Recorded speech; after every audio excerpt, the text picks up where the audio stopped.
Nesse sábado nós temos pela Série A do Campeonato Brasileiro, 18ª rodada, confrontos dos líderes do campeonato, né? Botafogo enfrenta o Internacional, o Palmeiras pega o Cruzeiro e o Flamengo enfrenta o Criciúma. Então são 3 jogos bem importantes, com favoritismos claros por aqui, 1,44 do Flamengo, 1,75 do Botafogo, 1,65 do Palmeiras. Vamos conversar sobre isso. Também tem Série B do Campeonato Brasileiro e outras competições complementares. Olha só, não é por conta da intertemporada que não tem opção para poder fazer, né? Tem muita competição. Talvez não seja aquela competição que você está acostumado, mas a gente tem que se adaptar. Se quiser aproveitar esse período, tem que se adaptar. Então a gente vai falar sobre essas competições complementares também, mas o nosso principal foco vai ser no Campeonato Brasileiro. Meu nome é Theo Borges, esse é mais um Bom Dia Mercado, nosso planejamento diário sobre apostas e trade aqui no YouTube, e eu espero conseguir te ajudar a fazer o melhor planejamento possível para esse sábado, dia 20 de julho.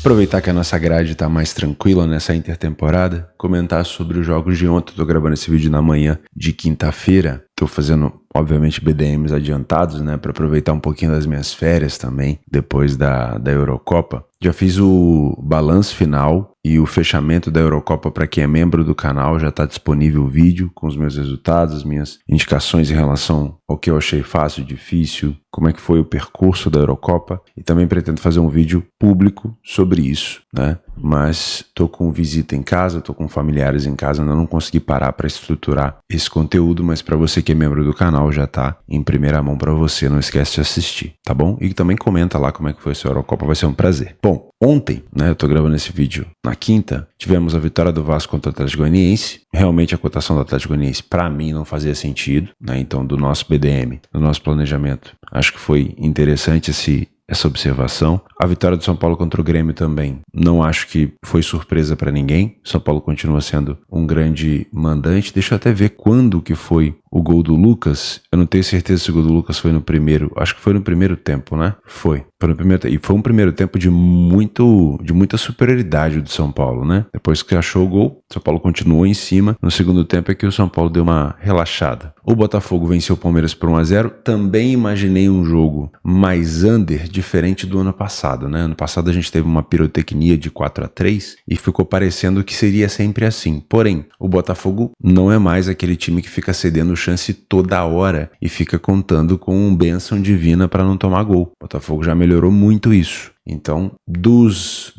eu achei que o Palmeiras não jogou mal, mas imaginei que quem fizesse o primeiro gol ia tentar dar uma segurada. O Botafogo acabou conquistando uma excelente vitória por aqui, tá? E o Fortaleza venceu a equipe do Vitória dentro de casa por 3-1. Também não é surpresa, o Fortaleza é um dos melhores mandantes da competição, né? Se eu não me engano agora, é o terceiro melhor mandante da competição. E nesse momento, junto com o Cruzeiro e com o Juventude, são as únicas equipes em casa que ainda não perderam no campeonato. Então, também não era difícil de se imaginar uma vitória. O que fugiu um pouquinho da nossa imaginação foi um jogo under em CRB e Botafogo. O jogo acabou sendo 4-1, né? CRB segurou esse saldo aí durante vários jogos, depois explodiu. E eu acho que foi só, né? O Operário venceu o Goiás por 2-0. Eu acho que foi só. O restante a gente estava dentro do que se imaginava em relação a planejamento. Bragantino e Barcelona também não foi longe do que a gente imaginava. O Bragantino conquistou um resultado super interessante fora de casa, vai decidir em casa, é favorito dentro de casa, tem tudo para passar, acho que foi um bom resultado. Del Valle e Boca, decepcionante aqui, mas enfim, Del Valle com uma cotação um pouco mais baixa dentro de casa. Jogo 0-0, ótimo resultado para o Boca, que vai decidir na sua casa e deve, na minha opinião, ser bem favorito. E jogo do Libertad não tem o resultado aqui, foi 2-0 para o Libertad dentro de casa contra a Universidade Católica do Equador. Não é a outra Universidade Católica, tá bom? Não sei se vocês gostam muito, eu tô fazendo meio que um pós-planejamento, né, que eu costumo fazer para os membros do canal aqui, mais ou menos no BDM, mas como a grade está fraca, eu acho que a gente consegue conversar um pouquinho. Pelo menos para ter alinhado se a gente foi na direção correta ou não. Não é sobre acertar, tá? Não é sobre acertar e errar. O BDM não é uma bola de cristal, não é um canal de palpite. Aqui é se a gente estava dentro do contexto da análise ou não, né? Não necessariamente um jogo que a gente tá dentro de um contexto que vai ser over ou under, ou que o favorito vai vencer ou não, que a gente tem a oportunidade de trabalhar no jogo de fato. é só tentar manter o mesmo caminho, né? Então vamos falar sobre Flamengo e Criciúma. Primeira informação desse jogo que já me deixou assim é que o Flamengo não joga no Maraca. O Flamengo vai jogar em Brasília, tá? Esse jogo é no Mané Garrincha. Primeira informação. Recentemente, o Juventude jogou com o Galo no Mané Garrincha. O Juventude até sim segurou o Galo, o jogo foi 1-1. Não foi ruim pro Juventude, mas teria sido muito pior pro Galo se esse jogo fosse na casa do Juventude. Tanto é que o Galo passou isso daqui de vencer o jogo. Foi um massacre do Galo. Então isso muda um pouco parâmetros, né? O Criciúma acabou de enfrentar o Corinthians fora de casa, perdeu de virada por 2-1. E o Flamengo, se não me falha a memória, o último jogo do Flamengo foi a derrota para o Fortaleza como mandante, exatamente, tá? Então, é um Flamengo que chega já tendo visto o Botafogo abrir vantagem na liderança. O Botafogo tá com 36 pontos agora, já são 5 pontos para o Flamengo. O Flamengo tem um jogo a menos, então é um Flamengo que entra pressionado. Boa notícia para o Flamengo é o retorno de todos os jogadores que estavam servindo as seleções, né? O Flamengo provavelmente deve contar com todo o plantel, inclusive a volta, se não me engano, do Bruno Henrique também, para enfrentar o Criciúma. Não sei se todos vão entrar logo no início, né, de titulares, principalmente os uruguaios, que estão ainda meio que de ressaca da Copa em relação a cansaço físico, mas o Flamengo deve contar com todo mundo, tirando o Gabigol, que teve de novo lá a questão da suspensão por conta dos problemas que ele teve. Tirando isso, acho que o Flamengo vem completo. O Criciúma continua na sua sina de marcar fora de casa, então vamos entrar aqui já no nosso PDF de apoio e dar uma olhada nessa situação. Para mim, o Criciúma ele não é um time que bota assim um medo danado no adversário, mas ele é um time que consegue marcar com frequência, né? Então a gente conseguiu ver de novo contra o Corinthians que o Criciúma deu um jeito de marcar um gol, né? E forçou o Corinthians a virar o jogo. O Corinthians utilizou muito da bola aérea e isso foi uma complicação muito grande para o Criciúma. O Flamengo tem uma boa bola aérea, né? Pode utilizar esse fundamento também.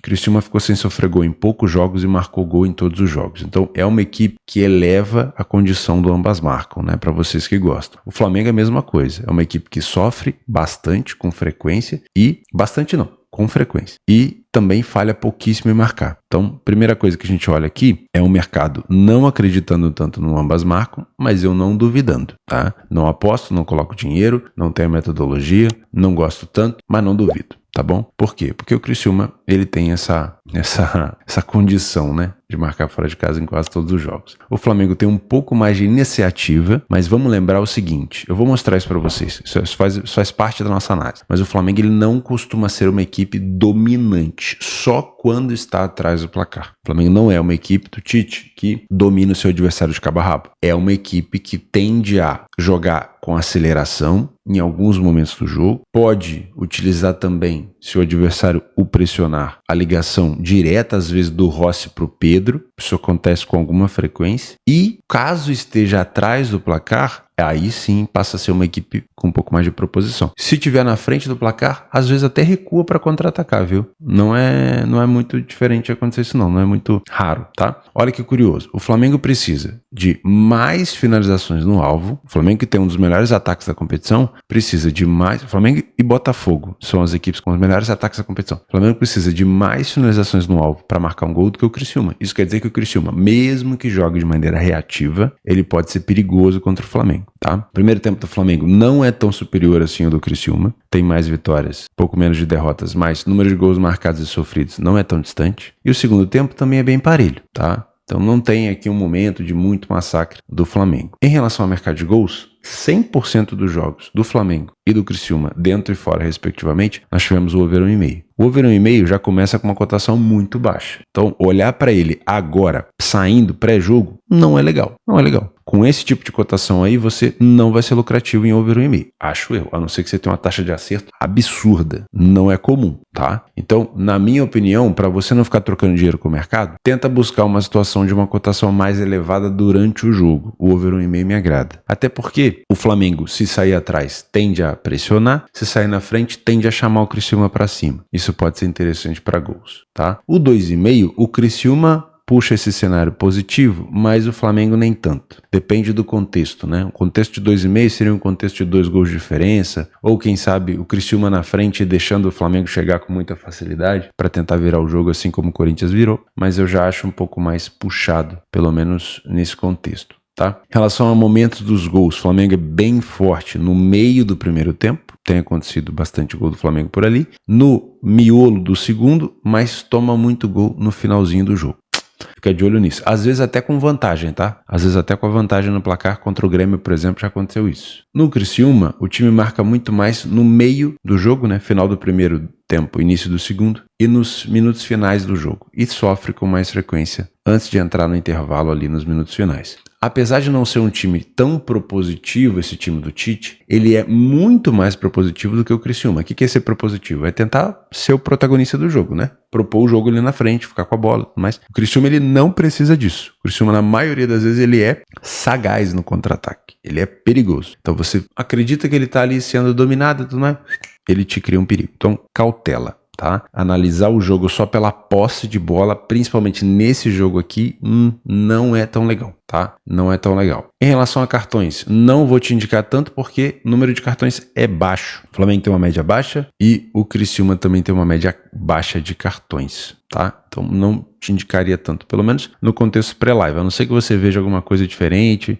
Às vezes um time é muito bom de contra-ataque e tá com gols de vantagem e aí os contra-ataques estão sendo parados por faltas perigosas, aí sim pode ser uma situação interessante. Destaque, Pedro Guilherme, tá? Pedro com 8 gols no campeonato, se não me engano, em 16 jogos, com 5 assistências. Pedro, se você trabalha mercados alternativos e exóticos de finalização, de gols, Pedro é um cara muito interessante. E do lado do Criciúma, o Mateuzinho, que se eu não me engano, em 13 ou acho que foram 13 jogos, marcou 5 gols. São opções que você pode ficar de olho. Se você é um trader assim como o Joe, 1,44 não é uma cotação que me agrada muito. Por quê? Vamos falar sobre o estilo do Flamengo. Isso aqui é importante, né? A gente dosar a nossa expectativa. Não trabalhar só com nome e não trabalhar só com peso de camisa. Olha só. O Flamengo, por exemplo, contra o Bahia, ele não teve domínio do jogo. Quando que o Flamengo teve domínio do jogo? Vamos dar uma olhada com mais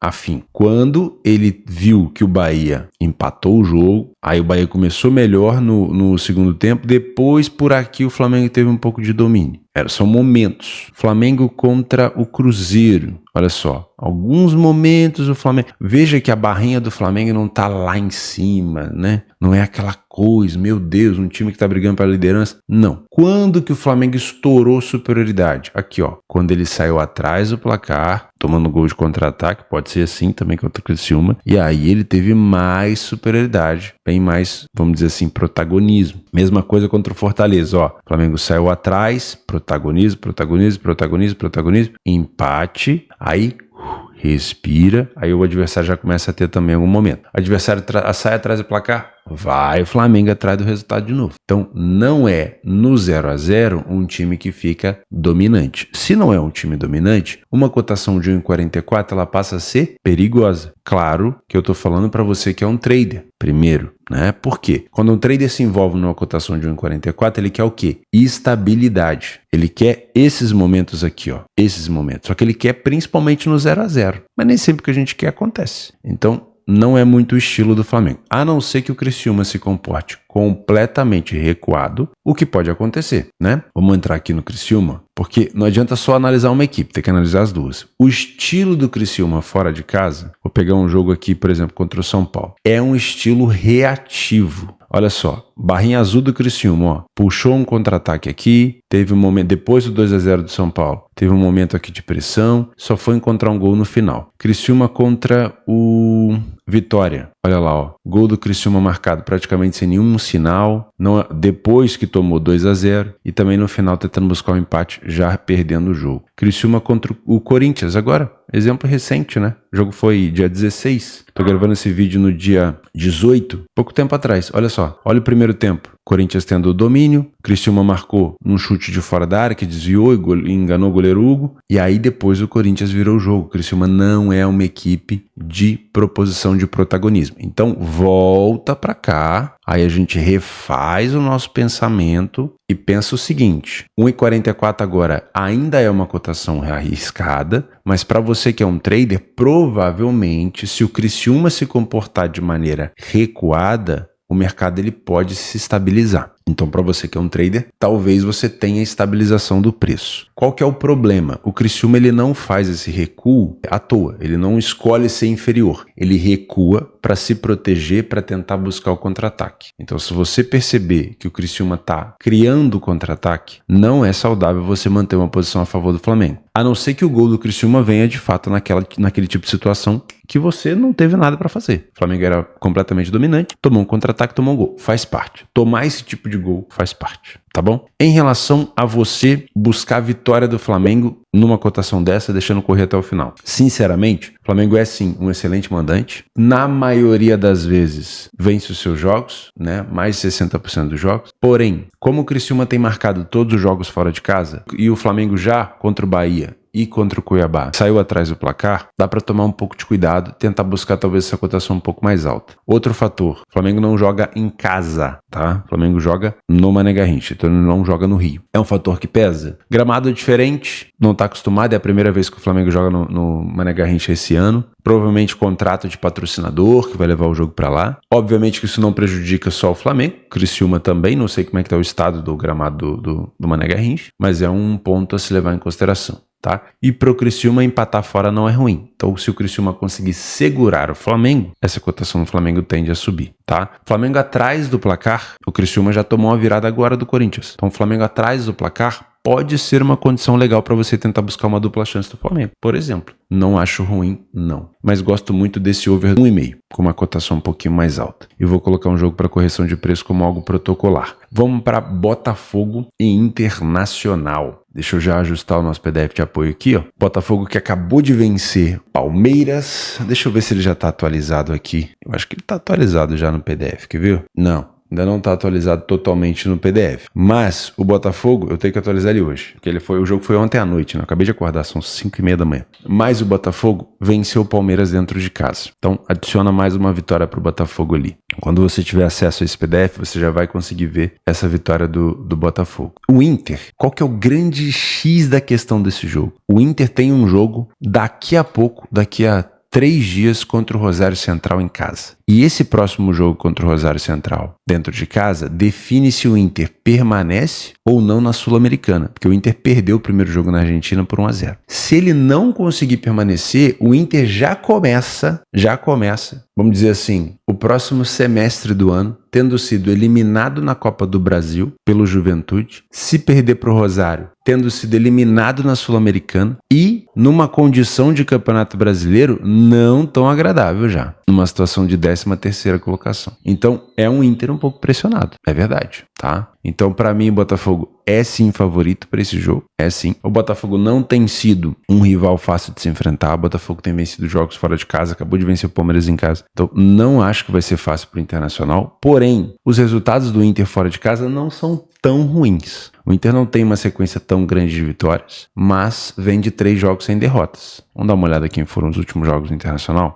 Perdeu pro Rosário agora, não considera, não entra no PDF. 1-1 com o Juventude, 1-1 com o Fluminense, 1-1 com o Criciúma e 1-0 contra o Grêmio. Esse aqui, contra o Juventude, foi Copa do Brasil. Então, contra o Fluminense, contra o Criciúma e contra o Grêmio, Campeonato Brasileiro, e a derrota pro Vitória. Em todos esses jogos, o Inter marcou um gol. Nos últimos jogos, o Inter só não marcou contra o Rosário. Então, de novo, aqui nós temos uma situação de um visitante que é muito bom em marcar gols. Nem sempre vence, mas é um visitante chato em relação a isso. O Inter não tem um super ataque. Não é uma equipe que marca mais do que um gol nos jogos, na maioria das vezes, mas tem marcado com frequência. O Botafogo também marcou em todos os jogos, inclusive, mesmo não tendo considerado ainda o jogo do Palmeiras. Ele marcou também. Tiquinho Soares, se eu não me engano, marcou o gol do Botafogo. Então o Botafogo tem 100% em todos os jogos, ele marcou um gol. Então dá uma olhada aqui, ó. Outro cenário que eu não duvido é o ambas marcam. O que dificulta isso daqui é o foco do Inter. Eu sei que o Inter não pode largar o Campeonato Brasileiro, mas nesse momento o jogo da volta contra o Rosário é muito importante. Então, se o Inter foca totalmente nesse jogo do Botafogo, obviamente ele pode se prejudicar contra o Rosário. Joga em casa, tem a força da torcida, obviamente, mas se a gente pegar os últimos jogos em casa do Inter, depois que ele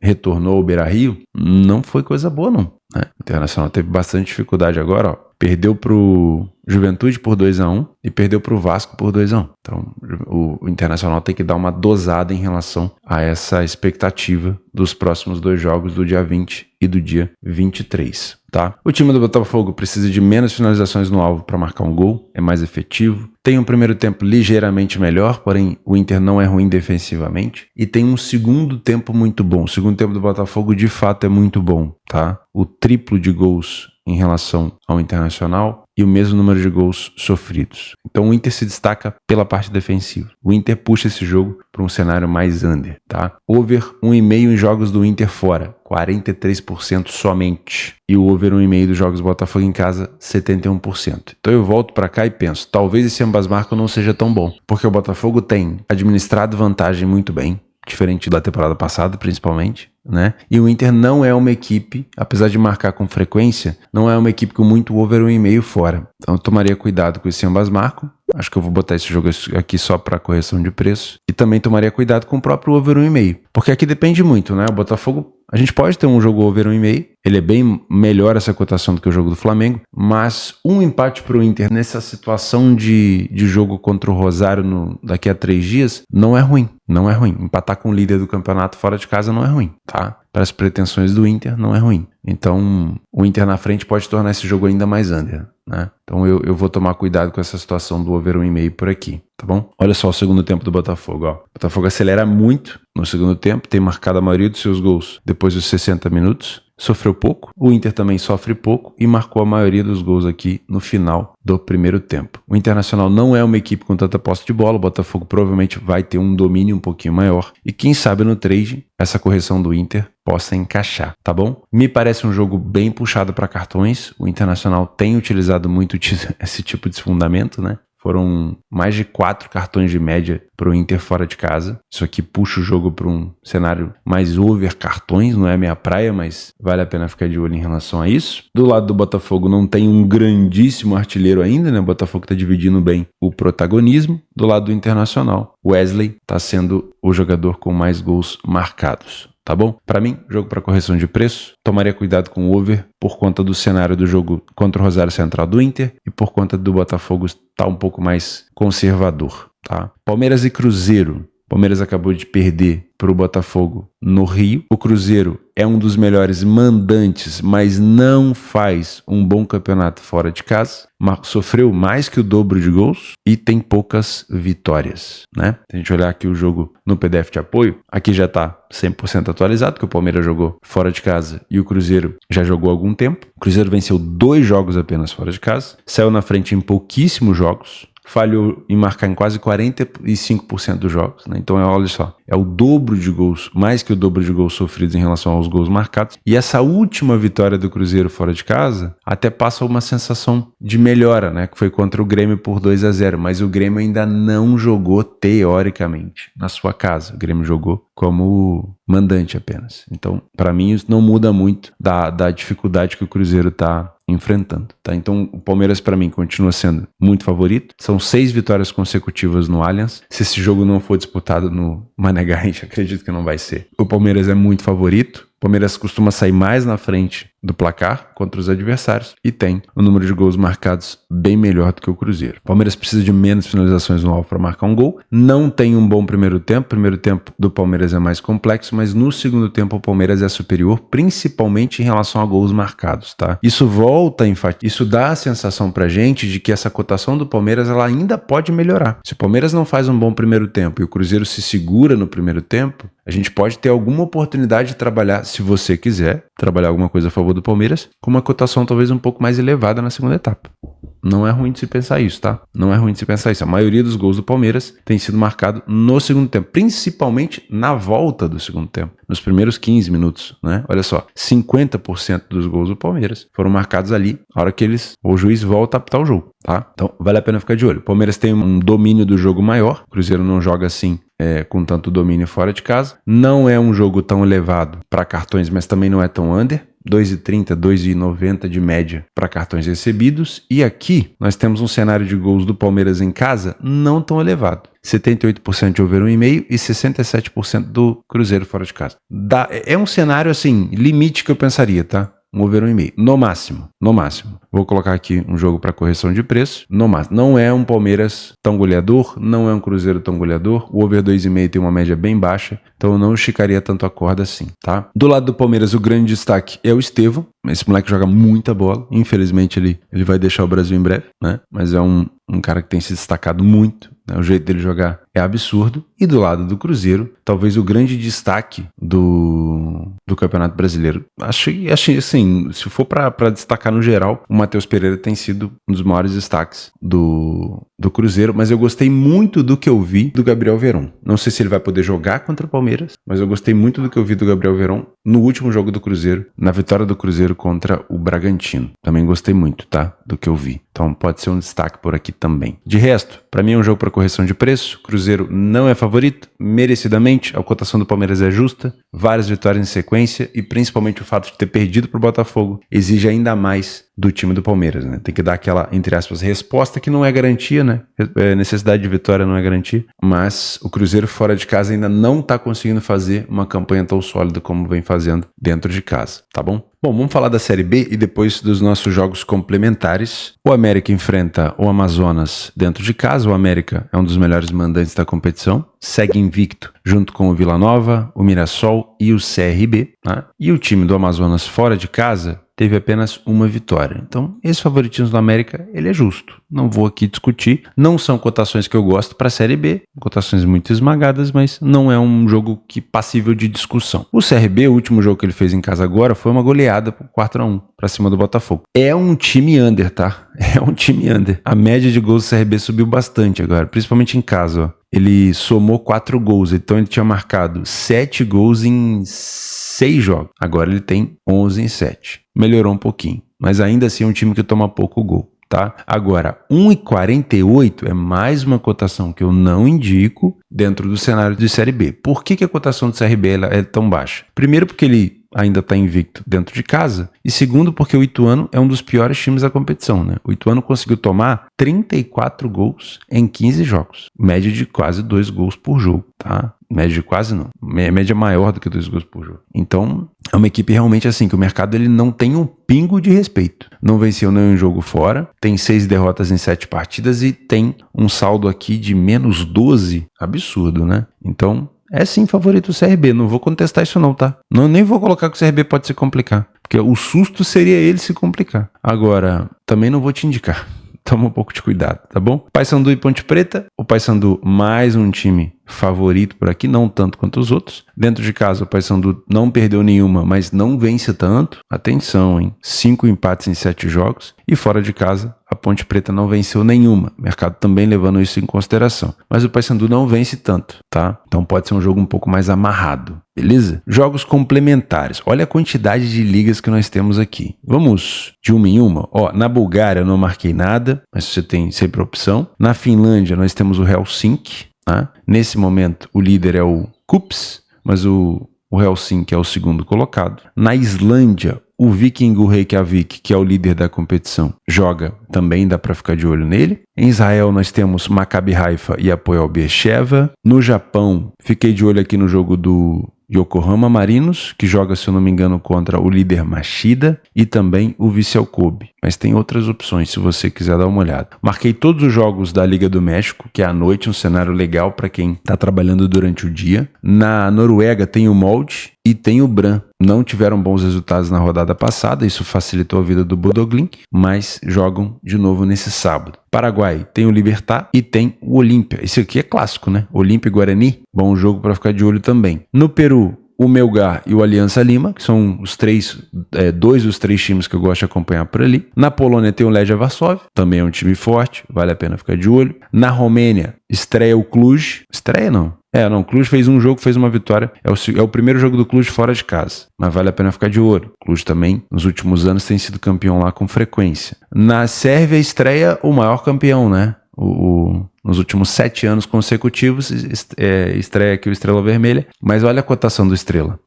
1,07. Na Suécia, Djurgårdens, BK Häcken e Hammarby. Um destaque aqui também já marquei. E estreia também, nesse sábado, dia 20, a Liga da Suíça. Para quem gosta de trabalhar o Young Boys, o Intertour, o St. Gallen, o Lugano, Zurique também já começou. Na MLS tem rodada bem cheia por aqui, né? Time do Inter Miami, enfim. Para quem gosta de MLS, o prato tá cheio. Aí tem Coreia do Sul, o Ulsan Hyundai com o Jeonbuk Motors. Tem a Liga Profissional da Argentina, o Campeonato Argentino já tá no meio, então já dá para você acompanhar com um pouquinho mais de tranquilidade. Tem a Supercopa da Bélgica entre Bruges e Saint-Gilloise, também é um jogo legal, né? Provavelmente um jogo com mais liquidez, já é um cheirinho de Europa ali, de campeonatos um pouco maiores, né? E aí tem outras opções que você pode escolher aqui também, ó, tem campeonato chileno, enfim. Eu deixei a maioria dos jogos que eu coloquei para complementar a nossa grade já listado no link do Radar Esportivo aí embaixo, tá? E tem bastante jogo complementar aqui. Não é dica de aposta, tá? Inclusive eu não dou dica nenhuma de aposta, mas é só uma opção complementar para você agregar. Beleza, meus amigos? Vou ficando por aqui. Muito obrigado pela sua companhia. Não esquece do like no vídeo, que ajuda muito, tá? Não esquece também de assistir o vídeo do encerramento da Eurocopa, para você que é membro do canal. Se você não é, fica o convite. E a gente se vê amanhã para falar sobre os jogos de domingo, ok? Estou de férias, aproveitando um pouco a família, descansando a cabeça, mas todo dia de manhã eu vou passar por aqui para a gente fazer esse planejamento juntos, como se eu fosse trabalhar de uma maneira normal, tá bom? Um grande abraço para você, fiquem com Deus e até amanhã.